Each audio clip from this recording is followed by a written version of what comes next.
હાય મિત્રો, મારું નામ છે કૌશિક અને મારા ઘણા બધા ખેતીને લગતા વિડીયો અને ધંધાને લગતા વિડીયો આવતા હોય છે.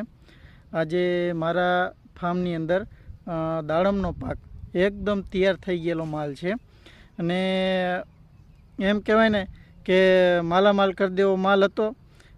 30 લાખ રૂપિયાનો માલ થાય એવું હતું અને ખાલી 3 લાખ રૂપિયામાં જાય છે.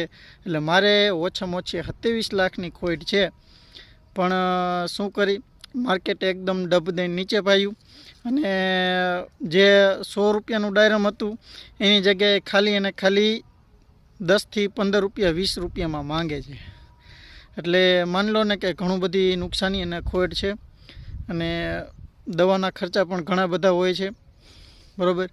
પણ હવે શું કરી, જે આવે એ કાઢી નાખવાનું અને પાછું નવેસર આગલી સિઝનમાં મહેનત કરશું અને એમાં પૈસા મળશે એવી આશા આપણે રાખીએ છીએ.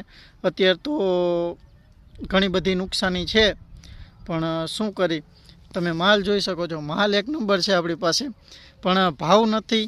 એટલે નો ડાઉટ આવતી સિઝનમાં પાછી મહેનત કરશું અને પાછા પૈસા કમાય એવી. અને આપણી આ ચેનલને ફોલો કરી લેજો, આવા નવા વિડીયો આવશે. તો ધન્યવાદ.